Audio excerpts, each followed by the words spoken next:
Hello students, NCERT maths class 10th में आप सभी का स्वागत है। आज हम प्रश्नावली 14.4 में प्रश्न क्रमांक 1 हल करेंगे। तो आइए सबसे पहले प्रश्न पढ़ लेते हैं। इसमें दिया गया है, निम्नलिखित बंटन किसी फैक्ट्री के 50 श्रमिकों यानी कि मजदूरों की दैनिक आय दर्शाता है। तो आपको यहाँ पर दैनिक आय दी गई है और मजदूरों की संख्या दी गई है।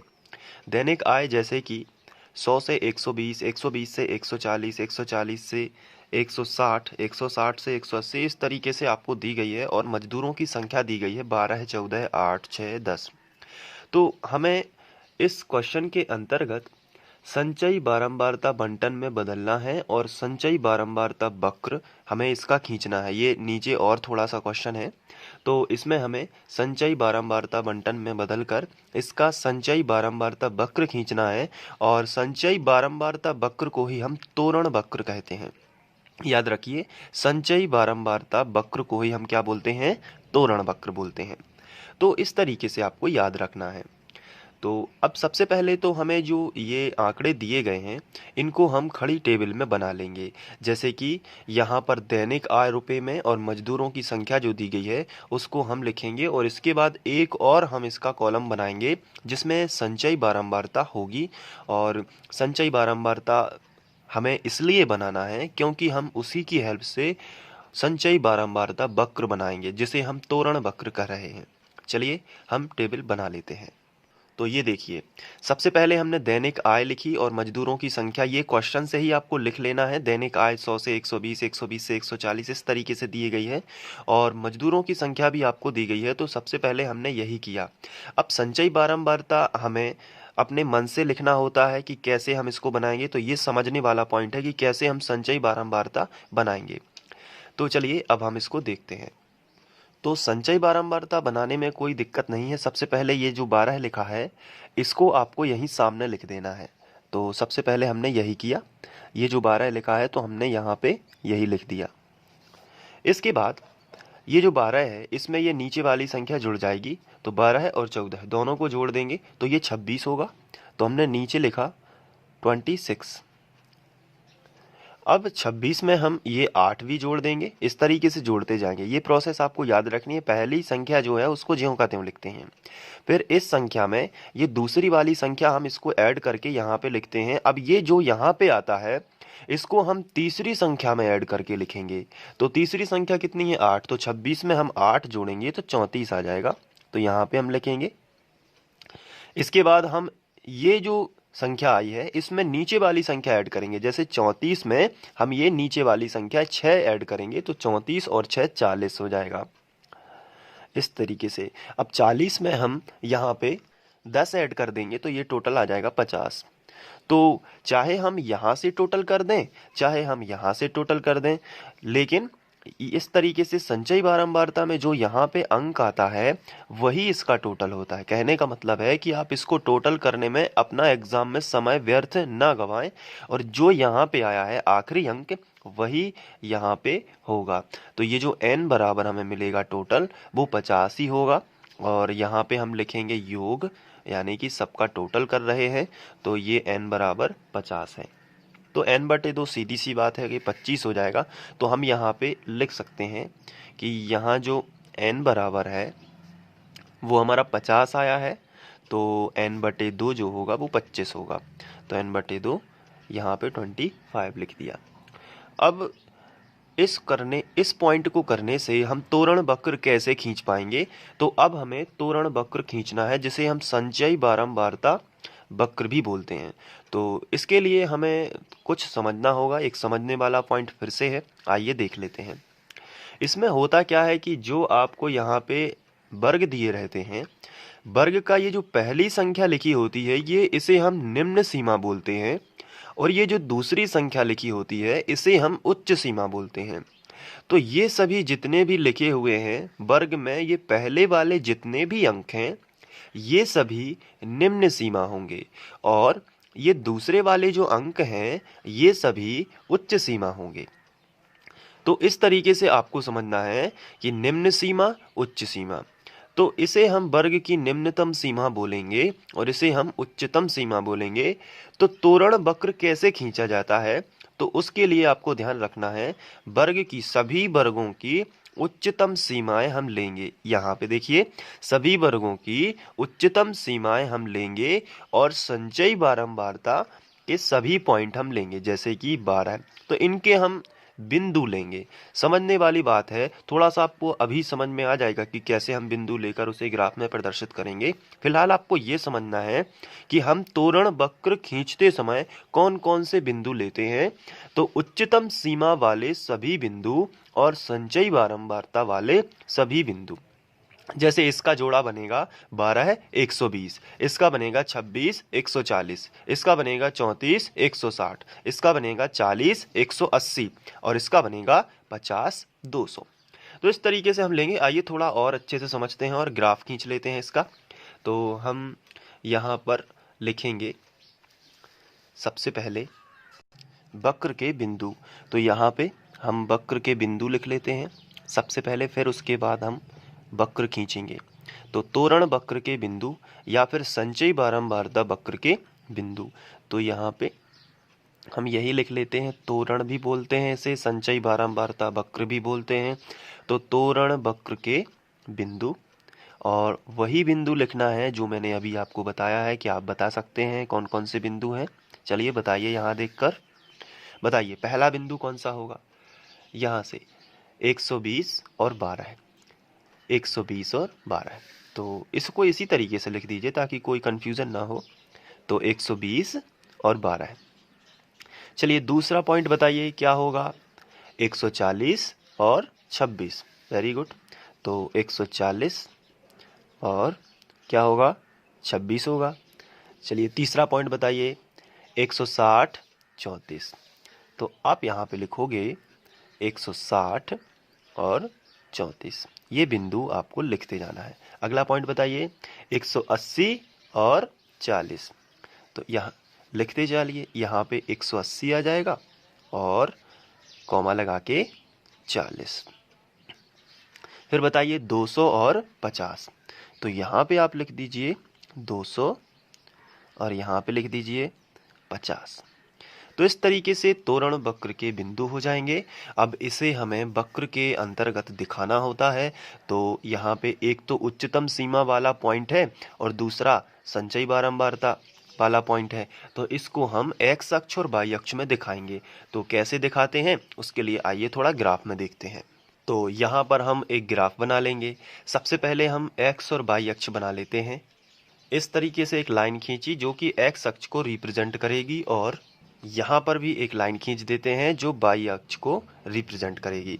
अब यहाँ पे हमें अभी तीर का चिन्ह नहीं बनाना है क्योंकि उससे हम लिमिट में आ जाएंगे और हमें आगे अभी हो सकता है कि और लाइंस जो है बढ़ानी पड़े दोनों। तो बीचों बीच तो हम 0 दे देंगे। अब हमारे जो बिंदु हैं उनको जरा ध्यान से देखिए, ये दिए गए हैं। अब इनको अगर हम एक क्रम में लिख लें तो हम इन्हें इस तरीके से लिख सकते हैं, यानी कि मैंने यहाँ पे एक ही लाइन में लिख लिया थोड़ा समझाने के लिए। अब इसमें क्या है कि एक जो पॉइंट है ये हम एक किसी भी अक्ष पर बनाएंगे और ये जो दूसरा पॉइंट है उसे हम दूसरी अक्ष पर बनाएंगे। तो अगर हम एक्स अक्ष की बात करें, जैसे कि मैंने कहा कि इसको हम एक्स अक्ष पर दर्शा दे रहे हैं और इसको वाई अक्ष पर, तो एक्स अक्ष पर 120 140 160 180 200 ये यहाँ पे आएंगे। कहाँ पर आएंगे, एक्स अक्ष पर। जैसे कि यहाँ पर कर देते हैं, यहाँ से 0। अब एक्स अक्ष पर क्या है, 120 है, तो यहाँ पे हम 0 से थोड़ा सा गैप लेके यहाँ पे हम बना देंगे 120। यहाँ पे अब 20 का अंतर है तो यहाँ पे बना देंगे 140। फिर 20 का अंतर है तो यहाँ पे बना देंगे 160। लेकिन 0 और 120 के बीच में पर्याप्त अंतर नहीं है जितना कि अब यहाँ पे भी उतना ही अंतर है और यहाँ पे भी। जैसे मैं इसको एक्स अक्ष पर बनाता हूँ, जैसे यहाँ पे मैंने पॉइंट लिया और यहाँ पे मैंने दिखा दिया कि ये है 120, और दूसरा बराबर दूरी पर जितनी दूरी यहाँ से यहाँ है उतनी ही दूरी लगभग मैंने यहाँ ली और यहाँ पे दिखा दिया कि ये है 140। तो अब यहाँ पे थोड़ा सा ये मिस्टेक हो रहा है कि जितनी दूरी यहाँ से यहाँ तक है उतनी ही दूरी यहाँ से यहाँ तक है, लेकिन यहाँ पर केवल 20 का ही अंतर है। 120 से 140 में 20 का फर्क है, लेकिन यहाँ से सीधा 120 का फर्क है। तो हम ये कहेंगे कि जितनी दूरी ये है उतनी दूरी ये नहीं है। तो हम इसको कैसे बता सकते हैं, क्योंकि यहाँ से तो यही पता चलता है कि 0 से 120 के बीच में जितना फर्क है उतना ही यहाँ से यहाँ तक है। लेकिन यहाँ तो 20 का फर्क है, तो क्या यहाँ भी 20 का होगा? नहीं, यहाँ तो एक 0 से स्टार्ट है, तो ये पूरा 120 का फर्क है। तो यहाँ हम क्या करेंगे, यहाँ पे इस तरीके का साइन बनाएंगे। ये साइन क्या बताता है कि ये जो अंतर है ये उतना नहीं है जितना कि यहाँ पर। ये साइन बताता है कि इसमें बहुत ज़्यादा अंतर है 0 और 120 में, लेकिन फिर 120 से समान अंतर है। तो अब हम इसमें कोई डाउट नहीं रहेगा। अब यहाँ से यहाँ आ गए, अब यहाँ से उतना ही अंतर यहाँ दे सकते हैं, और इसे हम बना सकते हैं 140 के बाद 160 वाला पॉइंट। अब उतना ही अंतर हम यहाँ दे देंगे, और 160 से बनेगा 180 वाला पॉइंट, और उतना ही अंतर हम यहाँ पे दे देंगे, और ये बनेगा 200 वाला पॉइंट। तो इस तरीके से हमने बना दिया कि 120, 140। अब यहाँ पे 20-20 का अंतर है, लेकिन यहाँ पे 20 का नहीं है, यहाँ पे बहुत ज़्यादा, इसलिए ये साइन बन जाता है। अब इसके बाद 200 हो गया। अब 200 के आगे तो है नहीं, इसलिए हमने यहीं तक इसको रोका, और यहाँ पे तीर का चिन्ह बना के हम इसे बोल सकते हैं कि ये हमारी एक्स एक्सिस रहेगी। इसके बाद अब हम जो दूसरा वाला पॉइंट है 12 है, 26, 34, 40, 50, ये जो दूसरा पॉइंट है इसको हम यहाँ पे बनाएंगे। लेकिन दिक्कत ये है कि हम एक से बनाएंगे तो हमारा देखिए अधिकतम बिंदु कितना है, अधिकतम बिंदु तो ये 50 है। तो हमें 50 पॉइंट बनाने होंगे जो कि हमारी कॉपी से भी बाहर जा सकते हैं। तो ऐसी स्थिति में जैसा कि हमने यहाँ पे किया है वैसा कर सकते हैं कि हम इसमें से कोई भी एक ऐसी संख्या लेंगे जिसमें सभी आ जाएं। जैसे हमने 5-5 का गैप दे दिया, तो हम 50 तक भी पहुंच जाएंगे 10 पॉइंटों में। और ऐसा इसलिए करेंगे क्योंकि आप 10-10 का भी कर सकते हैं। जैसे कि यहाँ पे पॉइंट लिया, मैं पहले बराबर बराबर के पॉइंट बना लेता हूँ। जैसे 1 यहाँ पे हो गया, इस तरफ यहाँ पे 3, 4, 5, 6, 7, 8, 9 और ये 10। ये आपको बराबर लगाने हैं, ठीक है। अब यहाँ पे क्या करना है कि जैसे कि मैंने यहाँ पे 5-5 के लिए, तो जैसे 5, 10, 15 इस तरीके से। तो अब जैसे 12 है तो ये कहाँ मिलेगा, तो ये आपको 10 और 15 के बीच में मिलेगा। तो 12 10 के ज़्यादा करीब होता है, 15 से दूर होता है। तो आप कहीं यहाँ पे भी अंदाज से बना सकते हो। तो ये है इसको पढ़ने का। जैसे 26 होगा, अब जैसे 5, 10, 15, यहाँ पे आ गया 20, यहाँ पे आ गया 25, यहाँ पे आ गया 30। तो अब जैसे आपको 26 देखना है तो आप कहाँ देखोगे बताइए, 25 और 30 के बीच में 26 25 से थोड़ा सा आगे मिलेगा। तो इस तरीके से आपको अंदाज लगाना है। अब आप 10-10 के भी गैप दे सकते थे, जैसे कि 10, 20, 30, तो जल्दी आपका हो जाता, 50 5 बार में ही हो जाता। लेकिन जितना बारीकी से आपको ग्राफ बनाना है उतनी बारीकी से आपको संख्याएं देनी है। तो जितना बारीक हम संख्याओं में करेंगे यहाँ पे, उतना ही शुद्ध ग्राफ उतनी ही शुद्धता के साथ बनेगा। तो 30 हो गया। अब 30 के बाद आएगा 35, यहाँ पे लिख दिया ये वाला पॉइंट। फिर 35 के बाद क्या आएगा बताइए, 40, 40 के बाद क्या आएगा, 45, अब 45 के बाद 50 आ जाएगा। और ये हमारी हो जाएगी बाई अक्ष। ये देखिए, थोड़ा सा बाई अच्छे से बना देता हूँ, ये देखिए बाई हो गया। तो एक्स अक्ष बाई अक्ष। अब आपको क्या करना है कि यहाँ पे 120 है। अब ग्राफ कैसे बनाना है उसको थोड़ा सा देख लीजिए। यहाँ पे 120 है और यहाँ पे कितना है, 12 है। तो 120 का पॉइंट यहाँ से जाएगा और 12 का पॉइंट यहाँ से आएगा। तो 10 और 2 12, यहाँ पे मान लेते हैं कि ये है कुछ 12 के लिए। तो अब हमने क्या किया कि यहाँ से ये वाला पॉइंट आगे बढ़ाया, ये इस तरीके से, और ये यहाँ से 120 वाला बढ़ेगा। तो इसको मैं स्केल की सहायता से ऊपर बढ़ा रहा हूँ। ये देखिए 120 वाला पॉइंट मैं आगे बढ़ा रहा हूँ। आपको भी इसका स्केल की हेल्प ले लेना है और यहाँ पे हाथ से मिलाने से अलग लगेगा कि ये ऑड लगेगा और थोड़ा तिरछी लाइन भी आपको लगेगी, तो आप स्केल से मिलाइए। इस तरीके से मिलाना है। लेकिन ये जो लाइन है ये काल्पनिक लाइनें हैं, तो आपको क्या करना है कि ये आप बना भी सकते हो, नहीं तो अंदाज से यहाँ पे और यहाँ से रख के सीधा पॉइंट बस निर्धारित कर सकते हो। लेकिन ये जो पॉइंट है जो मैं बना रहा हूँ ये काफ़ी इंपॉर्टेंट है, इसे ज़रूर आपको बनाना है। आपको ये बिंदुकित लाइन ही बनानी है, डैश डैश वाली लाइन ही बनानी है, आपको सीधी लाइन नहीं बनानी है। ध्यान रखिए, मैंने ये डैश डैश से बनाई थी लेकिन डबल में ये हो चुकी है थोड़ी सी, लेकिन आपको ध्यान रखना है। तो हमें पहला बिंदु मिला। अब 140 और 26 देख लीजिए, 140 और 26, तो आप बताइए 140 कहाँ पर है? 140 यहाँ पर है, और अब आपको बताना है कि 26 कहाँ पर है। तो 25 से एक ही पॉइंट आगे मिलेगा आपको 26। तो ये देखिए, तो पहले मैं अब यहाँ पे 140 वाली वहीं तक लाइन खींच रहा हूँ पहले, फिर उसको मिला दूंगा। तो 140 से मैंने, ये देखिए यहाँ तक आएगा 26 ना, थोड़ा सा देख लेते हैं। ये देखिए, तो हमने यहीं तक ये लाइन खींची सबसे पहले, ये देखिए 140 से। अब यहाँ से आपको 26 वाली लाइन मिला देनी है। देखिए 25 के ऊपर ये रहा 26, तो आपको क्या करना है, ये जो लाइन है यहाँ से इसको ऐसा कर देते हैं, ये देखिए ये, तो यहाँ पे एक पॉइंट मिलेगा, तो उसको भी हम यहाँ पे बना देते हैं। ये पॉइंट हमारा जो हमें चाहिए था। अब आगे बताइए क्या होगा। अब हमें 160 और 34 के बीच में, तो 160 तो यही है। अब 34 देखिए कहाँ पे है, तो यहाँ पे मैंने 160 पे पहले सीधा स्केल रख दिया। अब इसके बाद 34 देखना है 35 के कम, एक कम, यानी कि लगभग यहाँ पे। तो पहले मैंने ये लाइन खींच दी, ठीक है, ये वाली लाइन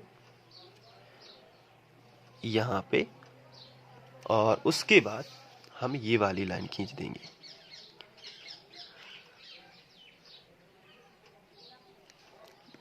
ये देखिए यहाँ पे ये वाली लाइन भी। तो इस तरीके से हमें मिलाते जाना है, तो हमें मिलेगा एक और पॉइंट। ये देखिए ये मिल गया। अब बताइए अब कौन सा, अब 180 और 40 वाला खींच लेते हैं। इसी तरीके से पहली लाइन जाएगी 180 से इस तरीके से, उधर से हम 40 से मिला देंगे। ये देखिए इस तरीके से। तो यहाँ पे जो पॉइंट मिलेगा ये वाला, ये भी महत्वपूर्ण रहेगा। अब 200 से 50, तो 200 देखिए कहाँ पे है, तो 200 यहाँ से है। अब इसे जाना है 50 तक। 50 देख लेते हैं कहाँ पर गया है, तो 50 हमारा सबसे ऊपर ये है, तो यहीं तक हम बनाएंगे और इसको इस तरफ से मिला दिया 50 से। अब यहाँ पे जो पॉइंट मिला यहाँ पे हमने उसे रख दिया, तो ये हो गया। अब क्या करना है आपको, ये पॉइंट अब याद रखना है कि इसको 0 से नहीं मिलाना है, लेकिन इन सभी पॉइंटों को आप स्केल से मिलाते चलिए। ये देखिए ये हमने इन दोनों को मिलाया पहले इस तरीके, अब हमें इन दोनों को मिलाना है, तो ये भी हमने कर दिया। अब हमें इन दोनों को मिलाना है, तो ये भी कर दिया, और अब हमें इन दोनों को मिला देना है। ये देखिए इस तरीके से हम इसको भी मिला देते हैं। ये हो गया हमारा तोरण वक्र। अब इसमें हमें कुछ महत्वपूर्ण चीज़ें और देखना है जो आपके लिए सही रहेंगी बोर्ड एग्जाम में। सबसे पहले जो पहला पॉइंट है वो है 120 और 12 का, आप देख सकते हैं। तो यहाँ पे हम लिखना है 120 और 12, ये आपको ध्यान रखना है। फिर दूसरा पॉइंट है 140 और 26 का, तो यहाँ पे आपको लिख देना है 140 और 26। तीसरा पॉइंट देख लीजिए, तीसरा पॉइंट है 160 और 34 का, तो यहाँ पे आपको लिख देना है 160 34। और चौथा पॉइंट है 180 और 40 का, तो यहाँ पे आप लिखोगे 180 और 40। और आखिरी पॉइंट है 200 और 50 का, तो ये 200 और 50। इसके साथ साथ आपने जो यहाँ पे 120, 140, 160, 180, 200 लिया है ये वाला, ये हमारे वर्ग की उच्चतम सीमा थी, जैसा कि आप देख रहे हैं। यहाँ पे देखिए 120, 140, 160, 180, 200 ये हमारे वर्ग की उच्चतम सीमा थी, इसलिए इसका नाम होगा इन सभी का उच्च सीमा। तो हम क्या करेंगे कि अपने ग्राफ में यहाँ पे लिख लेंगे उच्च सीमा। ये देखिए उच्च सीमा। तो इससे हमें पता चलेगा कि कहाँ पर हमने उच्च सीमा लिखी है। और इसके साथ साथ ये वाला जो पॉइंट है, ये हमने इसके लिए लिखा है 12, 26, तो ये असल में है क्या 12, 26, 34, 40। तो आप देखेंगे कि ये हमारा संचयी बारंबारता है। क्या है? संचयी बारंबारता। तो इसलिए हमारे यहाँ पे आएगा संचयी बारंबारता। तो इसको आप काफी को तिरछा करके लिख सकते हैं इस तरीके से, संचयी बारंबारता। अब क्या करना है आपको कि ये जो ग्राफ है ये असल में क्या है? संचयी बारंबारता वक्र। तो आप यहाँ पे लिखोगे कि ये है संचयी बारंबारता वक्र। ये क्या है? संचयी बारंबारता वक्र। और इसे हम क्या बोलते हैं बताइए? इसे हम बोलते हैं त्वरण वक्र। क्या बोलते हैं? त्वरण वक्र। तो इस तरीके से। तो ये वीडियो आप फ्री ऑनलाइन कोचिंग के ऑफिशियल यूट्यूब चैनल पर देख रहे थे। और ऐसे ही वीडियोस और देखने के लिए आप फ्री ऑनलाइन कोचिंग की प्लेलिस्ट पर जाकर वहां से कक्षा 10वीं सेलेक्ट करके क्रमानुसार अध्ययन कर सकते हैं। मेरा नाम संदीप खरे है और मैं कक्षा 10वीं के गणित के वीडियोस डालता हूं। तो यदि आपको वीडियो अच्छा लगा है तो अपने दोस्तों के साथ शेयर करें। और ऐसे ही वीडियोज़ देखने के लिए आप मेरे चैनल फ्री ऑनलाइन कोचिंग पर विजिट कर सकते हैं। Thank you.